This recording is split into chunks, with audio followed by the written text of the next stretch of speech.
So in April, when Italy were unable to qualify for the World Cup, hey, alongside Poland, I'm going to go there with you. You created this 5-point plan, didn't you? On one of our shows. So we're going to be addressing your plan and seeing what steps Italian football has taken forward. So I think we're going to pull up Marco's plan that he did back in April. So his first point was, look, very easy, just tear down everything. Hold on. It sounds easy, but we missed 2 World Cups before this, and we didn't change anything. So just tear it all down. Yes. The second one, appoint true leader in director/president role. The third one, appoint football-minded coach. Fourth, fix youth structure. And 5, build around a small player core.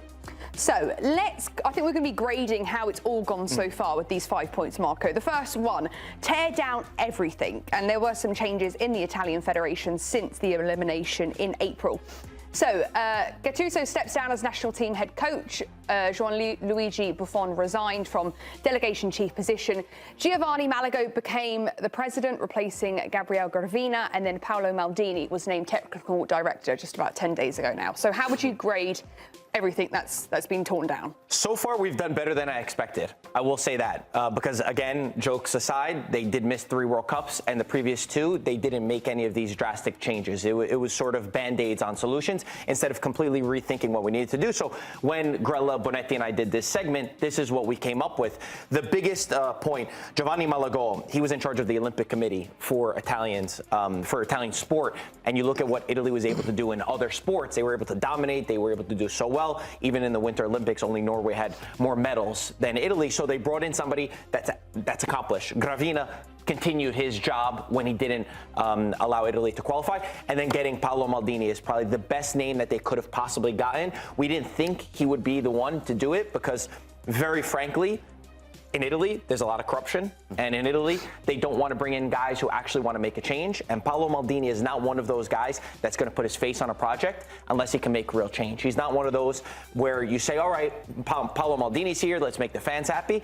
If he can't make drastic change, he would not accept this job. It took a long time to get him to want to do this, and he is going to rethink everything in Italy. His role as a director, but also he's the president of Club Italia. So he's in charge of all the youth national teams in Italy, the training methods, who is going to be the coaches of those teams. And luckily, every coach outside of the U21 team has an expiring contract, has a 1-year contract. So he can actually wipe things clean.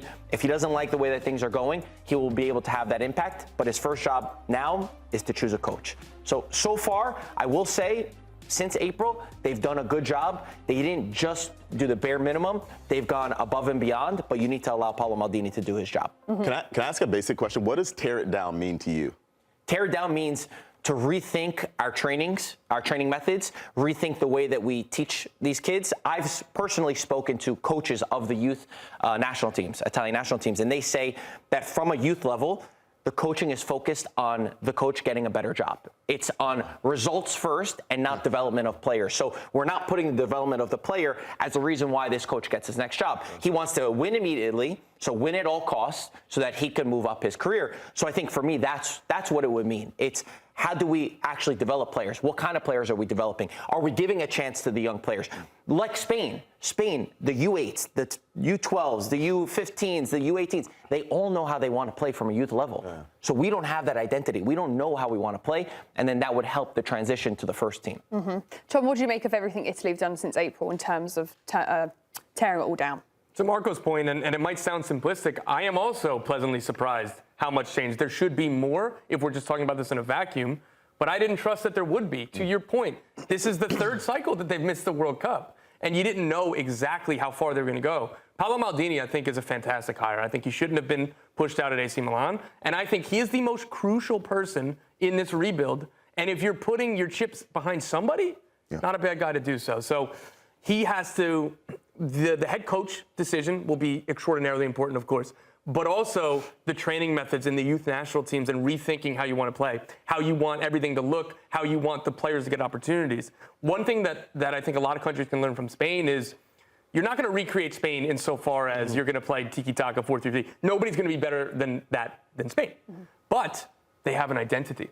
Every single kid coming up, whether you're a left back, center forward, goalkeeper, center back, or center mid, you have to pass like a central midfielder. And those are the kind of players that are being incubated into professionals. So whatever the style that Italy wants, that has to be brought down from the youth level on up. And it's going to take a while to see those results, but having that process in place will be extraordinarily important for the future. So we kind of hit 1 and 2 there, haven't we? We've torn it all down, and then they've appointed a true leader in that director role. So the third one of Marco's 5-point plan was appointing a football-minded coach. Now, it has been Pep Guardiola as one of the main candidates. The president of the Italian Football Federation, Giovanni Malago, said this, I believe, was it yesterday, Marco? Yeah. So he said, we're in open talks with Guardiola. There are financial considerations, but exceptions can be made for someone like him. It doesn't mean we'll reach an agreement, but it was right to open talks and keep them alive. That doesn't take anything away from other candidates who we've also started contact with. And there were some Italian newspapers that we pulled in. So, Marco, you want to walk us through these? Because I'm sure it's much better than my pronunciations. Come on, you could say that. Pep Show. Oh, Pep Show. I thought they were in Italian, but they are. That's not too hard. But basically, it's saying that Maldini and Leonardo, who's an advisor to the Italian football, flew to Spain, flew to Barcelona to go speak with Guardiola himself. And it says it's a mission in Barcelona to try to convince him.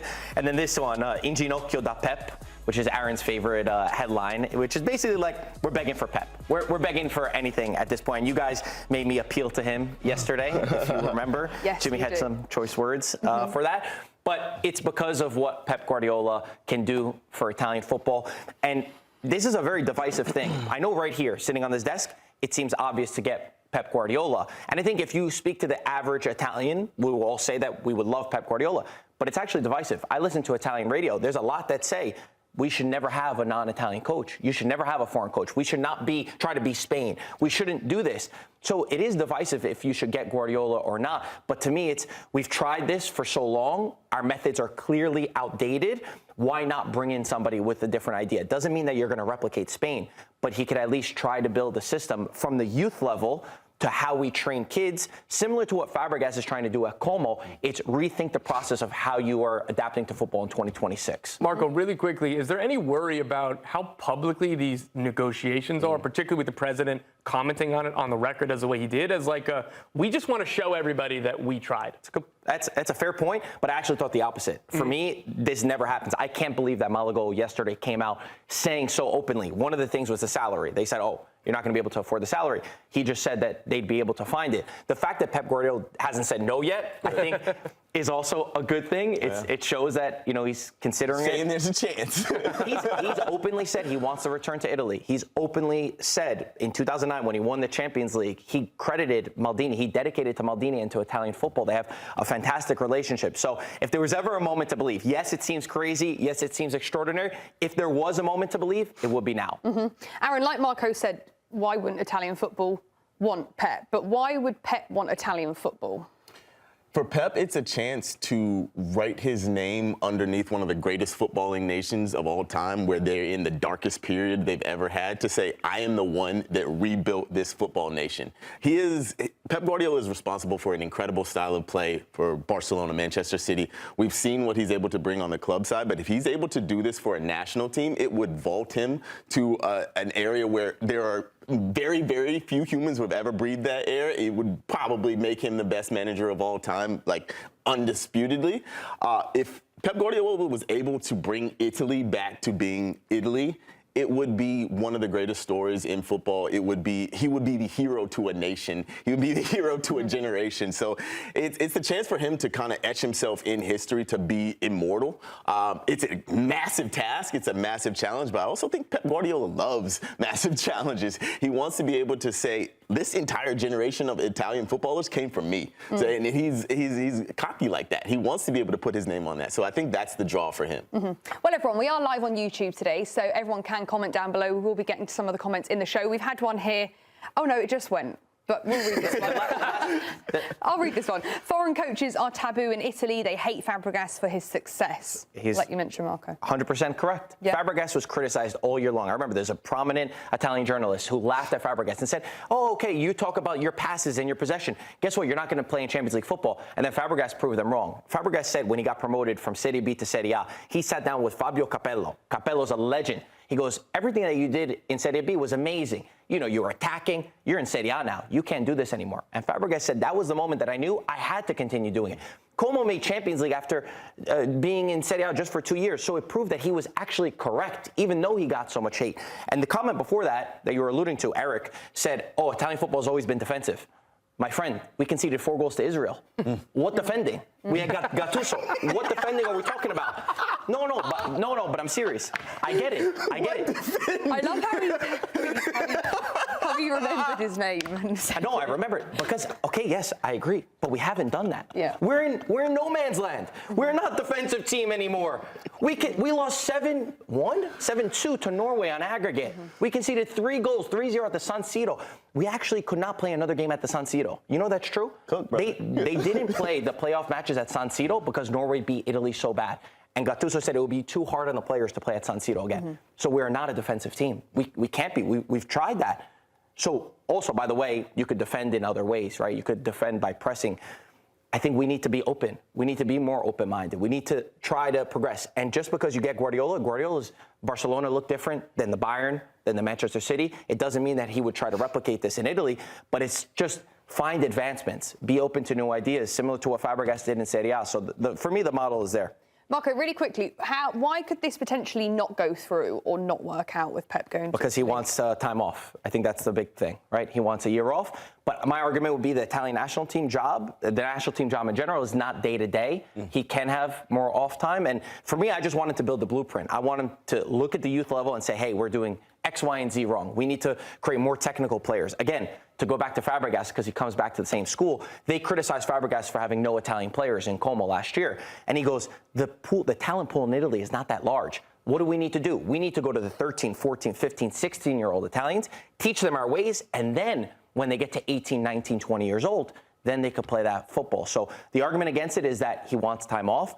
But I would say with a national team, you're getting more time off than you would with a club team. You mentioned Fabregas a couple times. What's the percentage chance he ends up the Italian manager? No, probably not. Like 0.02? He got Como at the Champions League. I think it would be amazing. But I'm just talking school of thought. Like they 100%. Both come from the same identity, the same school. Okay. So those were the first 3 points. The last 2 points of Marco's 5-point plan was fix the youth structure and build around small player core. Anything you want to note of those, Marco? I mentioned the youth structure. Just we don't give kids a chance. You look at our U19, our U17, and our U20. They've all been in Euro finals, winning Euros, going to the World Cup final. The U20 lost in the World Cup final in recent years. I went through all of those teams, the 5 teams. We've had 6 players play in the first team. Total, out of all those squads. There is clearly a transition period that is lost. You have to go to second division. You have to work so hard. They don't give Italians a chance when it comes to Serie A. So I hope some of that youth structure can be fixed, the training methods, and then build around a small core of players is just to have that consistency, keep guys who actually fit a system, and don't always go back on the old guard that got you there, because that old guard hasn't done anything for us in the past. In these recent years, in these World Cup cycles, yet it seems to be rinse and repeat. We're always calling the same group of players. Is it a chicken and egg thing where the youth talent is not good enough for the first team clubs to bring them in? Or is it that first team clubs just will not trust their youth and it's a kind of a perpetuating cycle? It's probably both, but there are laws in Italy, by the way, that you make more money when you're buying a foreign player than when you promote an Italian player. So I think the directors are just choosing that. I think Francesco Pio Esposito is a great example that there is talent in Serie B. Francesco Pio Esposito was playing at Spal a year ago, 2 years ago. In 1 year, he made his Champions League debut, scoring in Champions League, making his Serie A debut, winning the Scudetto, playing for the Italian national team, and he was in Serie B. And it's only because Christian Kivu, who was a youth coach from Inter, said, why are we going out and spending money on a striker when we have a guy that we own that's playing in Serie B? So he took this quote-unquote risk, which is not common. Again, a foreign coach, but a coach that knows the system, that knows young players, that gave trust to a young player, and that clearly paid off. You're telling me there's not more of that in Italy? To me, I just don't buy that. Thanks for watching this video from Morning Footy. For all news and insights regarding leagues around the world like EFL, Serie A, and all UEFA competitions, both men's and women's, don't forget to sign up for Paramount+.